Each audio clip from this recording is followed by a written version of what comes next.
près de 90% des Congolais, lorsqu'ils entendent que Denis Sassou Nguesso doit demeurer au pouvoir, c'est un traumatisme, c'est presque un crime. La Constitution que vous avez fait modifier, enfin, d'après ce que j'en ai lu, vous permet de vous représenter en 2026. Quoi? Vous l'avez lu? De ce que j'ai lu, vous avez le droit de vous représenter. Ben donc vous la comprenez bien.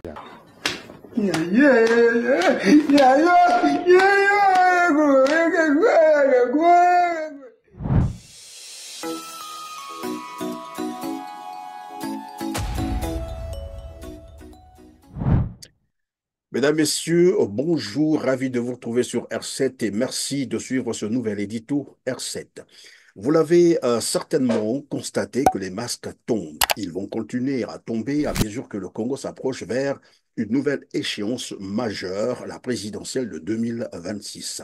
Vous allez très vite les reconnaître, ces experts de plateau télé, professeurs, docteurs, ingénieurs de leur État, ces opportunistes déguisés en opposants politiques congolais qui, en réalité, ne sont que des comédiens bien rodés avec des rôles bien définis, dont la dictature de Brazzaville incarnée par Denis Sassou Nguesso. Oui, ils sont à vos côtés, ils sont dans vos familles, ils sont avec vous sans se soucier de vos peines, de vos malheurs, de votre souffrance, de votre misère imposée par le système obscurantiste qu'ils servent, complices des crimes de torture, des crimes contre l'humanité, des crimes économiques et financiers, des crimes de toute nature de ce régime. Des gens qui ont vendu leurs âmes pour du fric. Et donc, rien à faire avec la souffrance et la misère qu'endurent les Congolais sous le régime de Denis Sassou Nguesso. Voilà qu'ils sortent finalement de leur termitière depuis un certain moment pour encenser la candidature de Denis Sassou Nguesso à la présidentielle de 2026, sans vergogne, sans honte, sans gêne.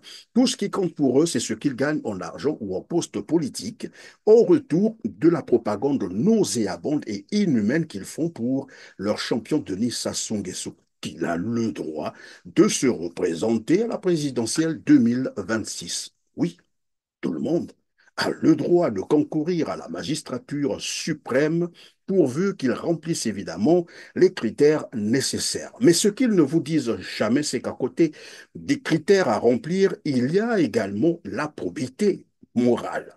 Devrait-on rappeler à ces opportunistes que la place d'un voleur et d'un criminel, c'est en prison et non au pouvoir?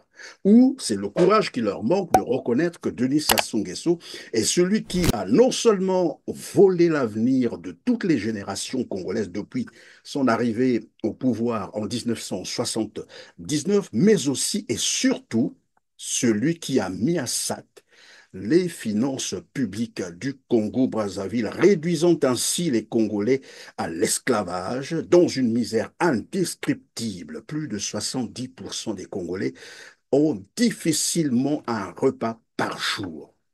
Pas d'eau potable, pas d'électricité stable. N'est-ce pas criminel? À Brazzaville, ce n'est pas la première fois que le courant ne passe pas. Mais ces derniers jours, les coupures d'électricité se multiplient. Ce qui nuit gravement à l'activité d'Armel, par exemple. Ce jeune entrepreneur propose des services informatiques, d'impression et de photocopie. On a l'électricité parfois le matin, parfois jusqu'à 12h, 13h, il y a coupure et jusqu'au soir, souvent, vraiment ça nous pénalise. Surtout qu'on n'a pas prévu d'avoir un groupe électrogène. Pour l'instant, comme il n'y a pas assez de moyens, mais vraiment, c'est pas bon pour les affaires. À Brazzaville, l'électricité provient en partie de l'autre côté du fleuve Congo, de Kinshasa, et de ce pays frère, la RDC, qui fournit du courant grâce à ses barrages et ses centrales hydroélectriques.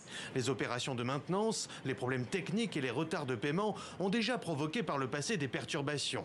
Mais depuis que la République du Congo a décidé de concéder au Rwanda plus de 22 000 hectares de terres agricoles, ces coupures de courant prennent une toute autre dimension aux yeux de la société civile congolaise. Donner les terres aux Rwandais, c'est soutenir le Rwanda. Et en représailles, vous pensez que la RDC pouvait faire quoi? Ce sont des actions de représailles. Le Congo doit faire comme rétropédalage. Le Congo devrait rompre les accords avec le Rwanda pour essayer un peu de décrisper la situation entre les deux pays.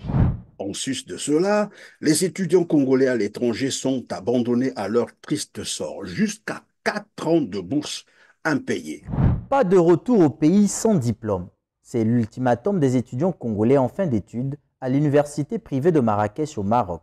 Ces derniers l'ont fait savoir au ministre de l'Enseignement technique et professionnel en mission pour cette situation. On ne rentrera pas sans nos appréciations. Puisque vous avez dit que c'est le premier quinzaine du mois de mars que le PDG viendra avec les appréciations, puisque vous doutez en nous que nous n'allons pas répondre. Moi, je ne relance pas ce débat. On a déjà tiré les comptes. Non, on n'a pas. Après le dimanche en 8, je n'ai plus de discussion avec vous. Ok? Notre position reste ferme, on ne peut pas bouger ici sans le diplôme. Vous ne m'attendez plus. Je ne serai plus là. C'est pas grave, nous on reste ici. Ok. Nous on reste ici. On met la mort ici. Après, au Maroc. Oui, à l'UPEM, à l'université privée de Marrakech, au campus. Nous restons au campus.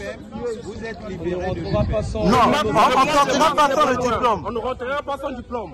En tout cas, c'est un véritable paradoxe qui s'est créé autour du rapatriement de ces futurs cadres du pays, puisque pour le gouvernement, leur diplôme devrait être remis une fois de retour au Congo, ce que ces étudiants ne veulent pas entendre d'une seule oreille.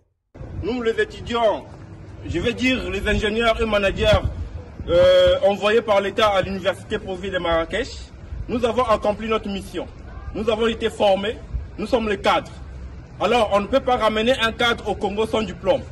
De nous ramener au Congo sans diplôme, nous disons non à ça. Nous rejetons cette décision. C'est une décision infernale qui ne nous honore pas. Ça n'honore pas aussi le pays. Je vais bien rentrer chez moi, je précise, mais avec mon diplôme. Alors, si le diplôme n'est pas encore disponible, ne fût-ce que les attestations, je vais rentrer chez moi. Notre décision reste ferme. Aussi, il faut signaler que le gouvernement congolais doit 6 milliards de francs CFA à cette université, en plus des arriérés de bourse aux étudiants, lesquels ont passé 5 années d'études en terre marocaine. Cette situation avait déjà fait l'objet de rencontres entre les parents des concernés et Ghislain Thierry Maguessa et Bomé. Pas de bourse, des fonctionnaires retraités du Congo accusent jusqu'à plus de 40 mois de pension impayée. Ces papas et mamans qui ont pourtant cotisé de leur salaire pendant qu'ils étaient en service se retrouvent aujourd'hui abandonnés dans la misère et dans la souffrance.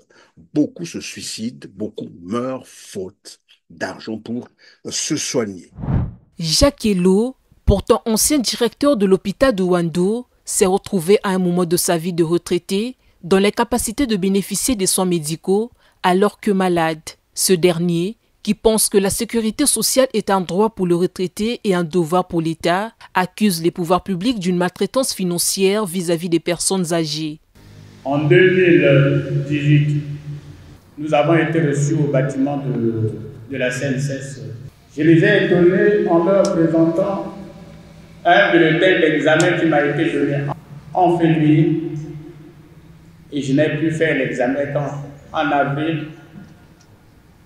Tout simplement parce que les pensions en 2018 connaissaient ces écarts. 2022, on a adressé des lettres à la CREF, au ministère. On n'a pas eu de suite. J'ai même entendu, tu n'es pas le seul à être malade. Puisque nous avions travaillé, si en ce moment, si le pays existe, toutes ces structures existent parce qu'il y a eu des gens qui ont eu à travailler. Donc nous avions droit à avoir quelque chose. Nous devons survivre. Parce que tel que c'est parti là, on dirait que ça devient une formule pour nous tuer, parce que comme si on ne servait à plus rien. Nous avions des petits-fils jusque-là à nourrir, nous avions beaucoup de problèmes de santé, il y a beaucoup qui meurent parce qu'il leur manque quelque chose. Donc c'est pas normal, normalement, notre passé c'est un droit. On devait être vu comme tous les autres. Ces gens-là, c'est des vieilles personnes à qui personne ne peut prêter l'argent. Donc, ils comptent exclusivement sur leurs pensées pour pouvoir vivre. Vous voyez que là, il y a beaucoup de gens qui sont en train de mourir. C'est des petits mouettés et tout qui n'arrivent pas à se faire soigner. C'est pas vraiment, c'est pas gai, on ne sait pas ce qui s'est passé, mais c'est difficile. Il ne faut pas que ça soit les plus vieux qui payent la tribu de la crise. Ce n'est pas possible. C'est pas possible. Le Congo, c'est ce pays également où les jeunes vieillissent sous le toit de leurs parents, sans perspective d'emploi et donc sans espoir. Des réseaux routiers totalement délabrés, on se croirait dans un pays en guerre. Ceci est le tableau actuel que présente la capitale économique du Congo, avec des routes on ne peut plus impraticables. La situation va de mal en pis pour les usagers à bout de souffle. Voyez l'état de route sur lequel les gens roulent. C'est inacceptable. Oui, alors on peut me dire que la mairie là n'a même pas 1 million pour jeter le tout venant ici. Les routes sont devenues mauvaises, très très mauvaises. On a du mal à rouler là.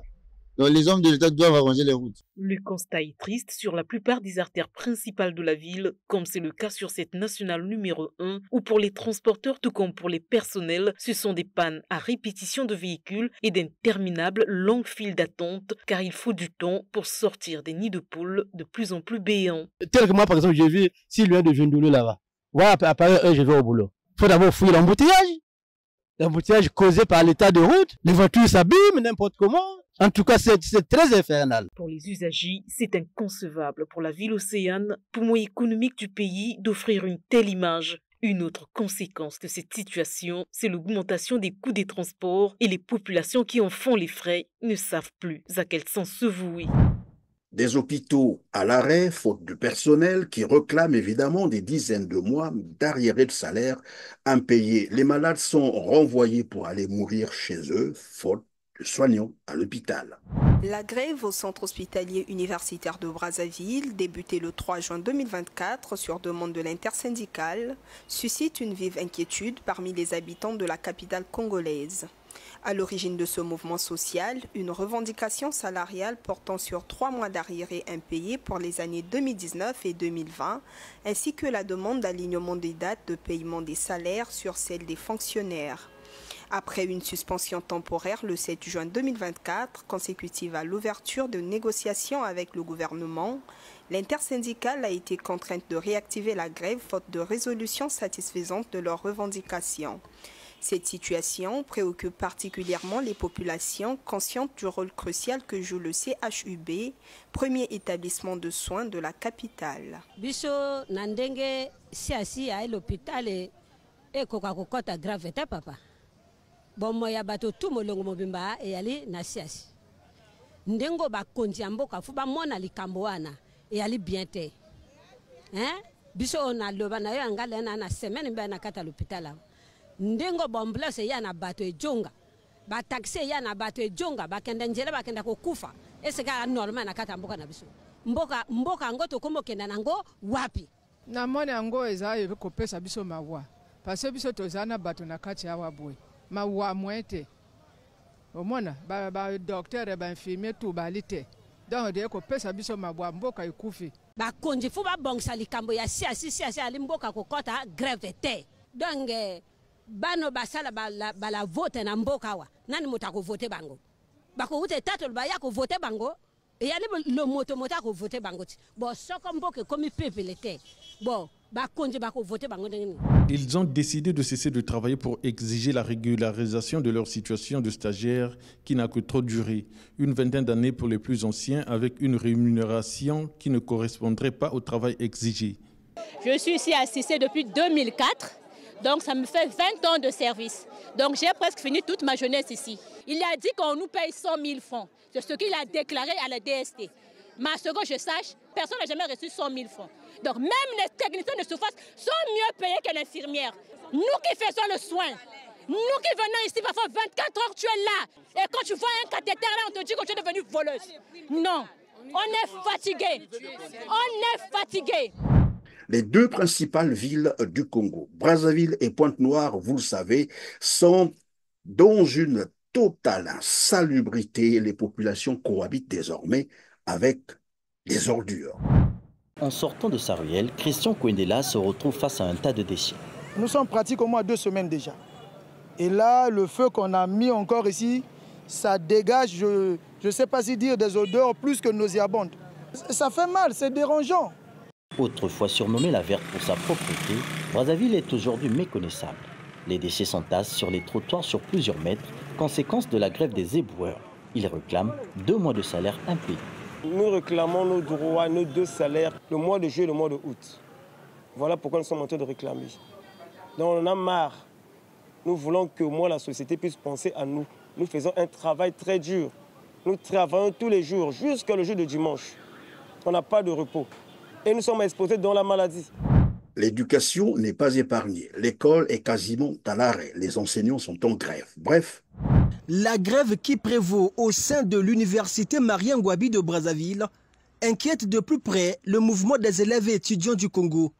À son siège ce 11 octobre, le bureau exécutif du MEC s'est réuni sous la direction de presse Onostin Bayunga pour examiner les tenants et aboutissants de cette grève. À l'issue des échanges, le syndicat a adopté un communiqué dans lequel il appelle le gouvernement à la résolution de cette crise qui frappe la jeunesse congolaise dans une année qui lui est dédiée. C'est pourquoi nous, représentants des élèves étudiants du Congo, sollicitons l'attention du gouvernement de la République sous l'égide de M. Anatole Koliné Makosso, Premier ministre, chef du gouvernement, de diligenter en toute quiétude les épineux problèmes qui minent le secteur de l'enseignement au Congo. Parmi ces problèmes, nous osons citer entre autres 1. Le cahier de charges contenant les préoccupations du collège intersyndical des enseignants de l'université Marien Ngouabi, actuellement en grève. 2. Le non-paiement des bourses des étudiants de l'année civile 2018 à 2024. Pour le MEC, en effet, les grèves à répétition à l'université Marien Ngouabi sont un véritable obstacle dans la formation de la jeunesse congolaise. Tous les signaux sont au rouge. Seuls les criminels et ces opportunistes déguisés en opposants politiques feignent de ne rien voir ce qui se passe au Congo-Brazzaville. Normal, puisque dans la plupart des cas, sont ceux qui profitent évidemment de ce système obscurantiste, incarné par Denis Sassou Nguesso, qui a juré étrangler les Congolais par la famine, par la misère, par la souffrance. Observez bien ce que sont devenus nos gares ferroviaires qui alimentaient les 2 grandes villes. Comment ces gares ont été abandonnées. Le chemin de fer n'existe quasiment plus.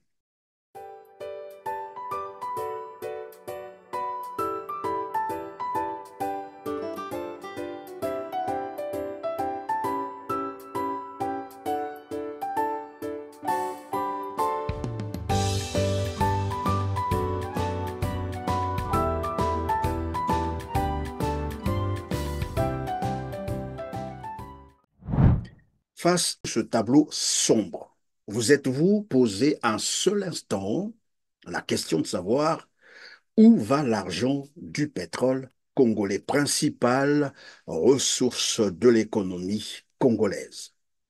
Oui, le Congo-Brazzaville est malheureusement le pays où des criminels et des voleurs sont encensés et déguisés en gouvernants.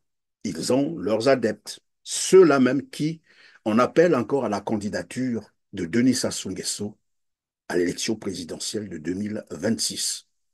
J'ai dit d'entrée de jeu, vous les reconnaîtrez très vite. Il suffit d'observer, d'écouter ce qu'ils disent, analyser leur discours.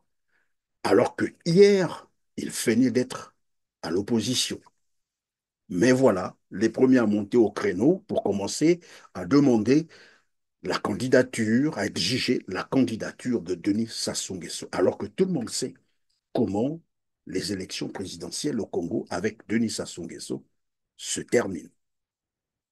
Voilà un tyran qui a conduit le Congo-Brazzaville à la faillite ou presque, qui a lamentablement échoué sur toute la ligne après 41 ans de pouvoir sans partage, mais qui doit, selon ces opportunistes, se porter encore candidat à la présidentielle 2026, dont ils savent pertinemment qu'il n'a jamais gagné une seule élection présidentielle libre et transparente, si ce n'est s'imposer par les armes, par la tricherie, la fraude et par les crimes contre l'humanité. Ainsi, on appelait encore à la candidature de Denis Sassou Nguesso pour l'élection présidentielle de 2026. Disons-nous la vérité, c'est aussi synonyme de complicité de crime. Ce n'est qu'un secret de polichinelle, sinon tout le monde sait que Denis Sassou Nguesso et sa bande ont volé tout l'argent du pétrole congolais qui devrait servir à la diversification de l'économie congolaise et à l'amélioration des conditions de vie des Congolais. Orion Oil ne serait rien d'autre qu'une société écran chargée de prélever des revenus sur le commerce du pétrole congolais et de les redistribuer, notamment aux membres du clan du président Sassou Nguesso. Selon le dossier d'enquête des douanes françaises, largement cité par Libération, Orion Oil serait au cœur d'un système d'évasion de capitaux au moyen de porteurs de valises et d'une structure financière hautement complexe. En passant par des sociétés domiciliées dans des paradis fiscaux dans le but d'escamoter le détournement des revenus du pétrole congolais et d'en masquer les bénéficiaires réels. La dette du Congo vis-à-vis de la Chine est de 1100 milliards, je dis bien 1100 milliards, en ce qui concerne la partie publique et bancaire, et 225 milliards en ce qui concerne la partie privée et commerciale. Donc au total, en gros, 1300 milliards de francs CFA que nous devons à notre partenaire et pays ami, la République populaire de Chine, pour l'ensemble des travaux que vous voyez dans tout Brazzaville. La corniche, les tours jumelles, la nationale 1, et j'en passe, et le ministre Bouyam à gauche est plus capable d'ailleurs, plus apte à vous citer l'ensemble de la contrepartie de cette dette. Comment expliquer qu'en 60 ans d'exploitation pétrolière au Congo-Brazzaville, troisième producteur du pétrole en Afrique subsaharienne, producteur de bois, producteur de gaz, des minerais, l'exploitation du port autonome de Pointe-Noire, la mise à disposition des terres arables aux pays étrangers, et c'est Denis Sassou Nguesso lui-même qui le rappelait dans une interview qu'il a accordée à Jeune Afrique. Sans compter des recettes fiscalo-douanières que le Congo-Brazzaville, qui ne compte que 6 millions d'habitants à tout casser, sinon on parlerait de 5 millions d'habitants, se retrouve dans une situation financière aussi chaotique que celle de maintenant, où le gouvernement congolais manque, selon bien sûr son Premier ministre, Anatole Koliné Makosso, des ressources financières, même pour assurer les services publics de base et les charges incompressibles. Ces retards concernent en effet les pensions des retraités, les salaires des agents de l'État, des collectivités locales, des émoluments des parlementaires, les bourses des étudiants et les indemnités des sinistrés du 4 mars 2012. À cela, il faut ajouter certains autres sinistres qui attendent d'être gérés. Et bien entendu, il faut ajouter les émoluments des membres du gouvernement, de leurs collaborateurs et des collaborateurs de la présidence de la République.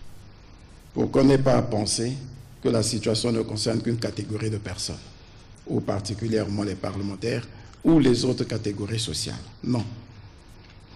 Tout ceci s'explique par une insuffisance de la trésorerie de l'État parce que, comme je l'ai rappelé, nous tenons à sortir notre pays de la dette pour recouvrer nos marges budgétaires. Monsieur les opportunistes, vous comprenez cela, vous qui en appelez encore à la candidature de Denis Sassou Nguesso. Un pays très riche avec une population des plus pauvres de la planète. Les responsables de cette tragédie sont parfaitement connus. Le premier, c'est bien Denis Sassou Nguesso, ramené au pouvoir par la France en juin 1997 par coup d'État militaire avec bien sûr le soutien des armées étrangères. Le voilà qui, à son 41e année de pouvoir, après avoir lamentablement échoué, veut encore un mandat de plus. Pour faire quoi concrètement? Achever les Congolais qu'il a déjà mis à genoux?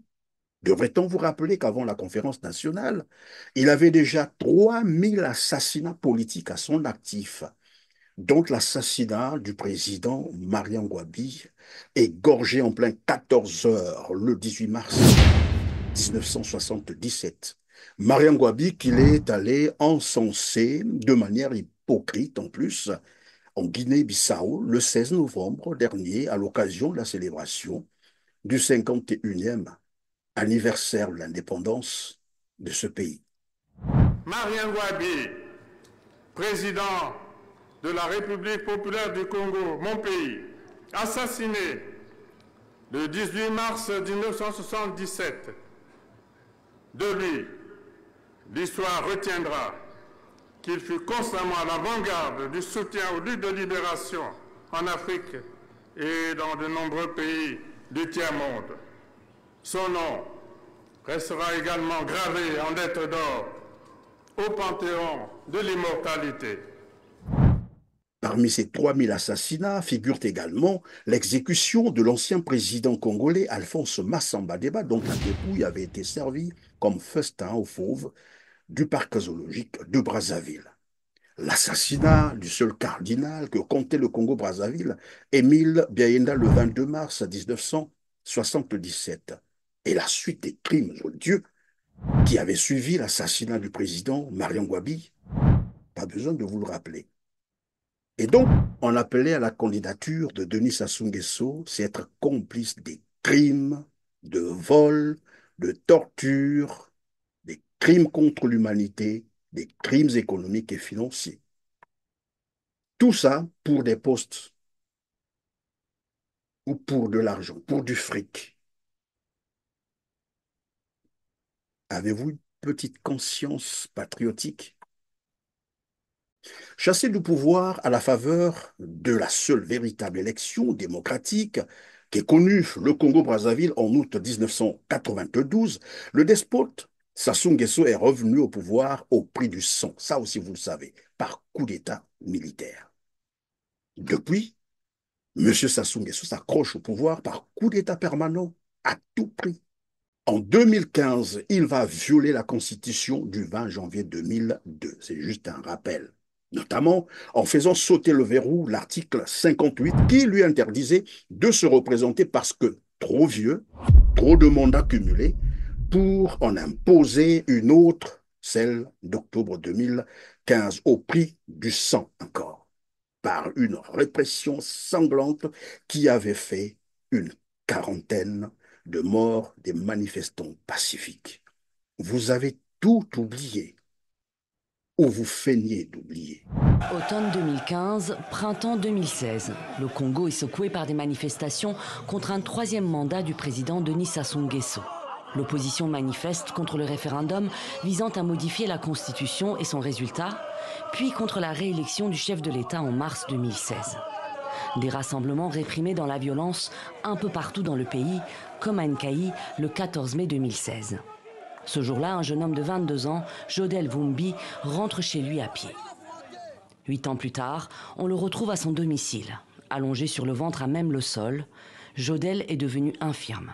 Touché par balle à la colonne vertébrale, il ne peut plus marcher et vit couché, à la charge de sa famille, sans suivi médical adéquat. J'avais des projets, j'étais en terminale, je faisais mon bac, j'avais mon projet donc. Et un jour, tous ces projets-là est remis en question. Au début, tu es en colère, tu te dis pourquoi moi, et tout, et puis le temps passe, tu te dis bon, c'est arrivé, donc je dois vivre ainsi. Et je vis comme ça. Une réalité extrêmement difficile à vivre pour le jeune homme et pour son père, Joël Vumbi. Responsable local de la campagne du général Jean-Marie Michel Mokoko, candidat malheureux à la présidentielle de 2016, il est aujourd'hui à la retraite. On le retrouve à la projection d'un documentaire sur les victimes du référendum de 2015 organisé dans la ville. C'est un devoir pour moi d'être là, pour venir revendiquer justice pour toutes les victimes de cette crise politico-militaire, il faut l'appeler comme ça. C'est un long processus parti de 2015 jusqu'en 2016, jusqu'en 2017. Cela fait 6 ans que l'ONG, le Centre d'action pour le développement, se déplace à travers le pays pour sensibiliser sur les événements des années 2015 à 2017 et réclamer justice. À ce jour, le nombre exact de victimes civiles reste inconnu. Les autorités font état de 4 morts et 10 blessés par balle, dont 3 membres des forces de l'ordre. La société civile, elle, parle d'une 60aine de morts et plusieurs blessés graves. Aucune enquête n'a été menée en dépit des demandes répétées des organisations de défense des droits humains. On ne cherche que la justice et la réparation. Des Congolais sont morts, des Congolais ont été blessés, des Congolais ont été emprisonnés, ont perdu des biens de valeur. Et il est de la responsabilité d'un État de rendre justice à ses citoyens lorsque l'État a été fautif. Manifester n'est jamais un crime. Tous ces crimes. Savez-vous que le nom de Denis Sassou Nguesso est devenu traumatisant pour les Congolais? Rien que savoir que Denis Sassou Nguesso va encore demeurer au pouvoir fait des victimes. Ces crimes contre l'humanité seront suivis par d'autres beaucoup plus meurtriers, le génocide ordonné dans le département du Poul où les miliciens de Denis Sassou Nguesso vont semer la mort, la terreur, sans qu'aucun journaliste ne soit autorisé de s'y rendre, même pas la presse française. Elle était curieusement absente. Cette presse qui va au cœur de toutes les guerres de ce monde était absente au Poul. L'ONU, l'Organisation des Nations Unies, parle de plusieurs centaines de milliers de déplacés vers la Bouenza et vers d'autres départements environnants, des centaines de villages brûlés et rayés de la carte du Poul, des arbres fruitiers coupés, plus de 20 000 morts, un génocide à huis clos, dont se vante d'ailleurs le secrétaire du Conseil national de sécurité, Jean-Dominique Okemba, conseiller spécial de Denis Sassou Nguesso. Vous le savez, nous sommes ici pour protéger notre pouvoir. Nous.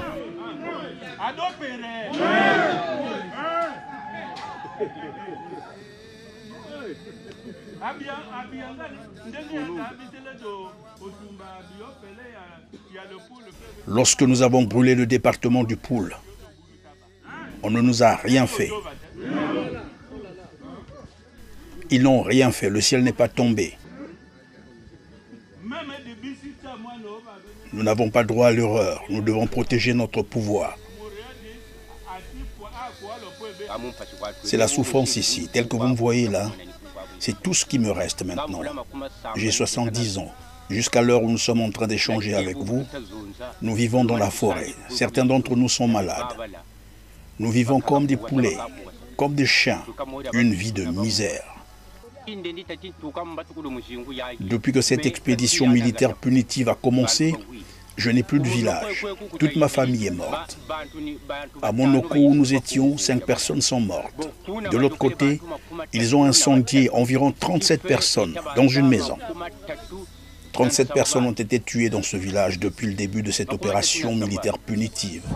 Et pour tenter de dissimuler ces crimes contre l'humanité et dissuader les Congolais à s'informer sur cette opération d'extermination de masse engagée dans le département du Poul, les ministres du gouvernement congolais, en l'occurrence Thierry Mongala et celui de la justice, ont interdit la vente du livre de maître Dominique Nkunku sur, évidemment, le génocide dans le Poul.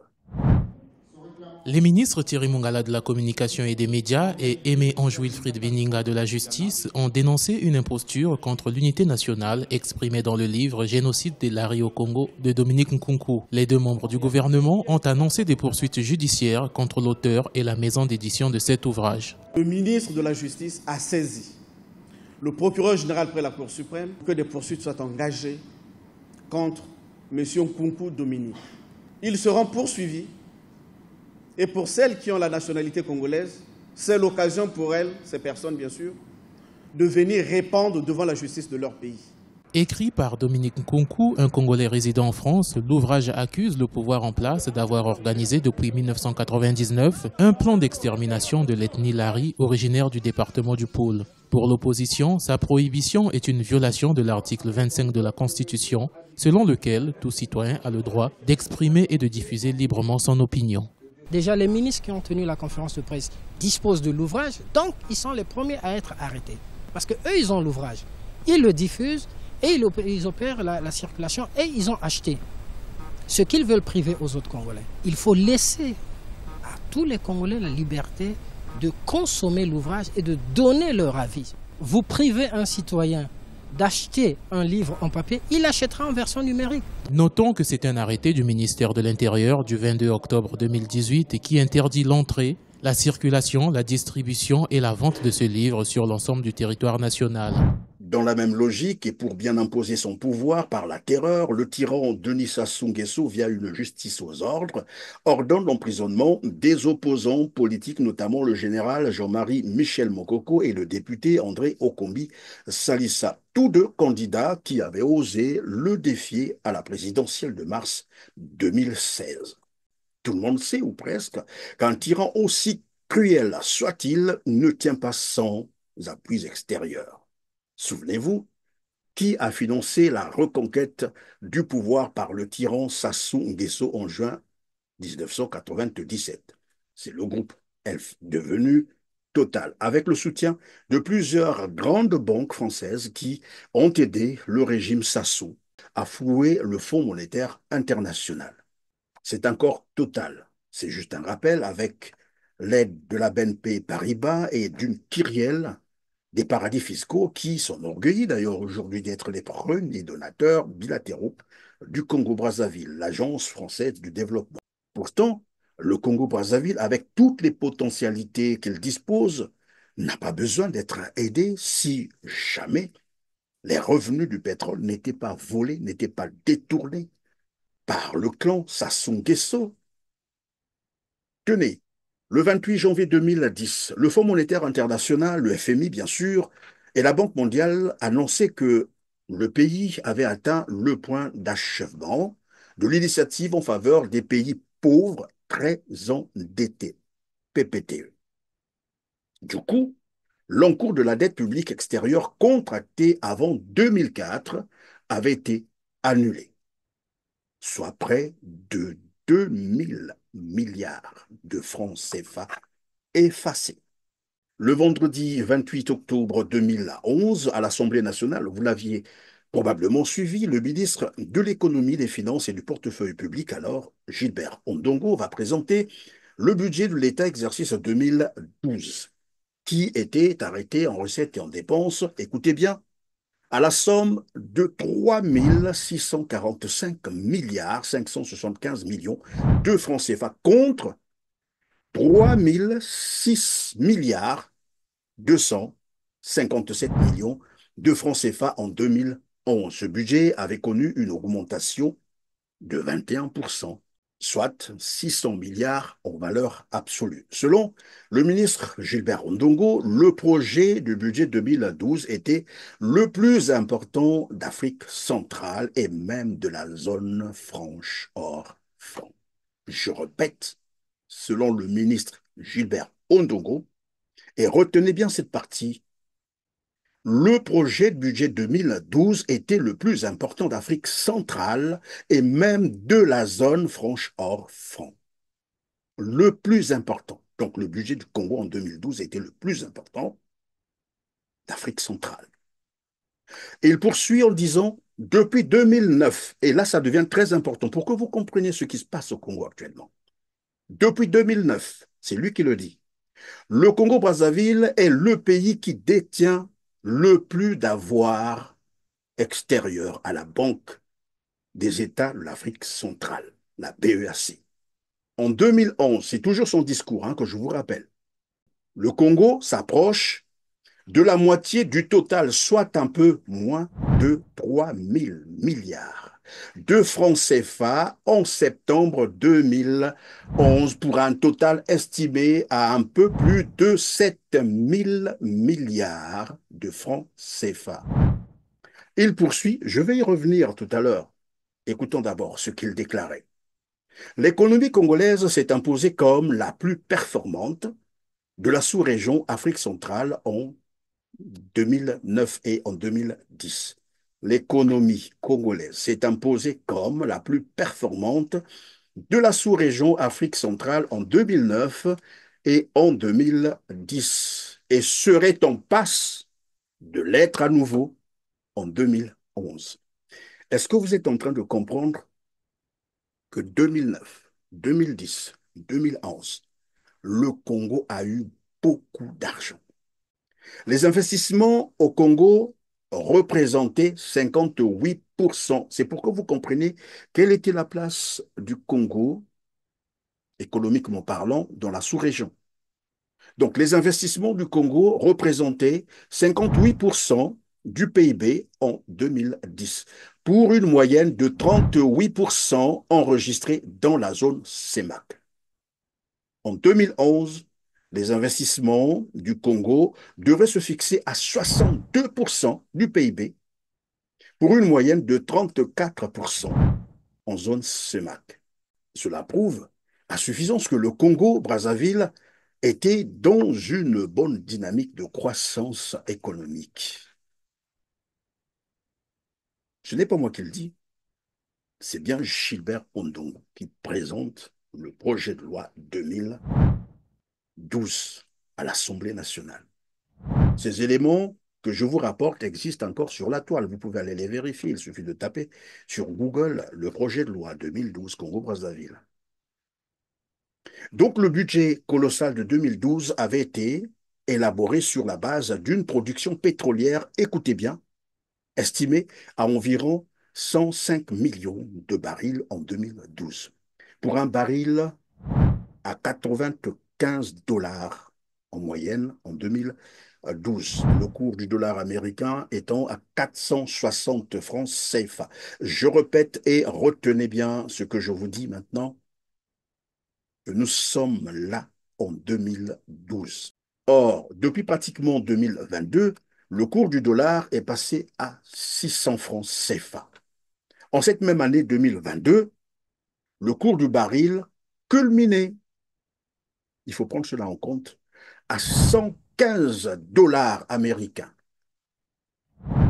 Est-ce que vous êtes en train de comprendre qu'en 2022, le Congo-Brazzaville a engrangé encore beaucoup plus d'argent qu'en 2012? En 2023, le cours du baril du pétrole étant à 87 $, là aussi, le Congo-Brazzaville a encaissé beaucoup d'argent. 2009, 2010, 2011, le Congo-Brazzaville avait déjà plus de 10 000 milliards de francs CFA d'excédent budgétaire domiciliés à la BEAC, la Banque des États de l'Afrique centrale. Oui, au début des années 2010, l'État congolais a créé à la Banque centrale un compte pour les générations futures, un compte de réserve pour les générations futures, qui a été principalement alimenté par les excédents que nous avions enregistrés dans l'exécution des lois de finances, précisément du budget de l'État, pour utiliser un terme connu de tous. On ne parle pas de 2013, 2014, 2015, 2016. Vous entendez seulement dire 14 000 milliards. Là encore, les montants ont été minorés. Mais en plus de cela, 2022, le pétrole se vend à 115 $ le baril.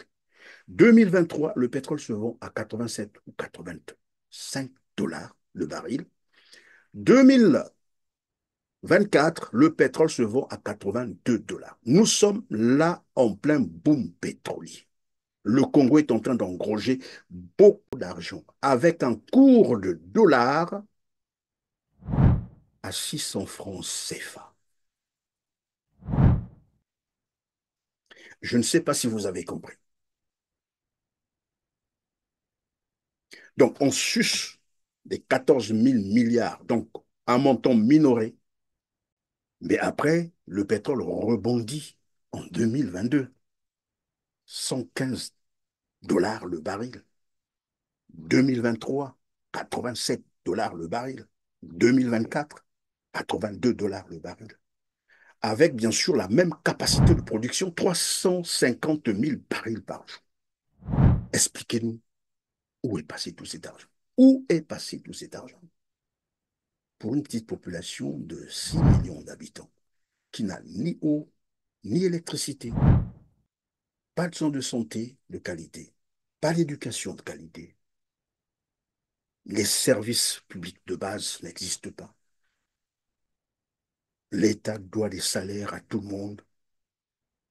10 mois, 20 mois, 30 mois d'arriérés, 43 mois de pension impayée, 76 mois d'arriérés de salaire impayés. Il nous a même été rapporté qu'il y a des agents des mairies qui cumulent aujourd'hui jusqu'à 120 mois d'arriérés de salaire. Messieurs les opportunistes, déguisés en opposants politiques, vous pensez qu'on a besoin d'avoir fait des grandes études d'économie pour comprendre un certain nombre de choses? Je reviens sur ce que j'ai dit d'entrée du jeu. C'est une complicité de crime que d'en appeler encore à la candidature de Denis Sassou Nguesso pour 2026. La vie des Congolais ne compte pas pour vous. Tout ce qui compte pour vous, ce sont des postes. C'est l'argent, du fric. Je voulais rappeler d'entrée de jeu, près de 90% des Congolais, lorsqu'ils entendent que Denis Sassou Nguesso doit demeurer au pouvoir, c'est un traumatisme. C'est presque un crime. La Constitution que vous avez fait modifier, enfin, d'après ce que j'en ai lu, vous permet de vous représenter en 2026. Quoi? Ben, vous l'avez lu? De ce que j'ai lu, vous avez le droit de vous représenter. Ben donc, vous la comprenez bien.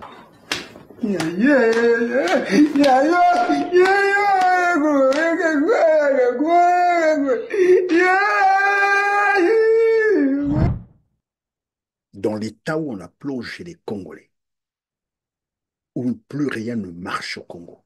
Non, mais j'ai envie de vous poser la question et vous pouvez nous répondre, même en commentaire. Dites-nous un seul domaine qui marche au Congo-Brazzaville. Qu'est-ce qui marche au Congo-Brazzaville? Je vous parlais de tout cet argent qui a été volé par Denis Sassou Nguesso et sa bande. C'est beaucoup trop d'argent. Et un expert, évidemment, en expertise pétrolière et minière, Alphonse Maboussou, nous disait sur ce même plateau que de 2000 à 2021,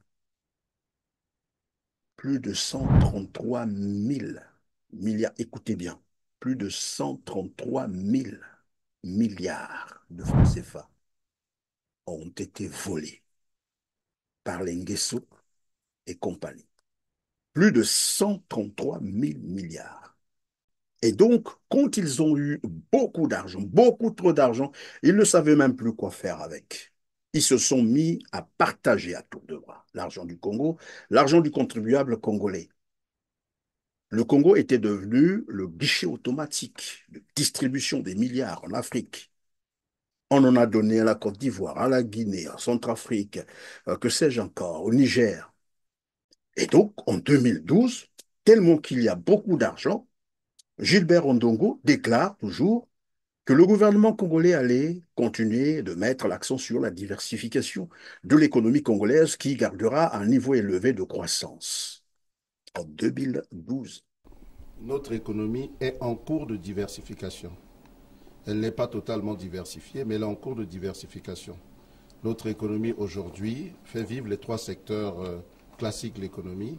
Le secteur primaire avec l'agriculture, l'élevage et tout ce qui fait toutes les autres branches du secteur existe.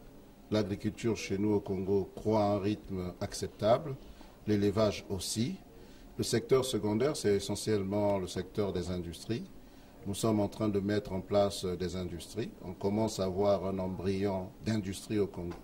C'est aussi le secteur des bâtiments et travaux publics qui plutôt marche dans notre pays. Je ne vais pas aller dans le détail de toutes les branches du secteur secondaire. Et enfin, le secteur tertiaire, c'est celui du commerce, du tourisme, de l'hôtellerie. Ce secteur aussi vit au Congo. Aujourd'hui, les trois secteurs vivent et surtout, les trois secteurs sont en pleine croissance. L'agriculture dans le secteur primaire en croissance, les industries dans le secteur secondaire en croissance, le commerce, l'hôtellerie, le tourisme dans le secteur tertiaire en croissance. Je ne sais pas si vous avez compris qu'il parlait là déjà de Malukuki aujourd'hui, au lieu de la diversification de l'économie congolaise, sert désormais à l'installation des troupes rwandaises au Congo-Brazzaville. Voilà la diversification économique dont parlait Gilbert Ondongo. Où sont donc passés tous ces dizaines de milliers de milliards d'argent du contribuable congolais? Mais plus choquant, comme je venais de le dire, c'est de voir des supposés intellectuels congolais, des professeurs, docteurs, ingénieurs de leur État, des opportunistes déguisés en opposants politiques congolais, qui ont fait de la misère et de la souffrance des Congolais leur fonds de commerce. Et donc, ils en appellent à nouveau la candidature de Denis Sassou Nguesso, qu'ils savent bien que c'est un dictateur féroce. Depuis quand un dictateur organise-t-il les élections pour les perdre? Et vous savez comment se terminent souvent les élections présidentielles au Congo avec Sassou Nguesso? C'est souvent par des crimes que cela se termine, des crimes contre l'humanité, des assassinats, la terreur, des emprisonnements. Le Congo a rendu hommage aux victimes du Poul mardi.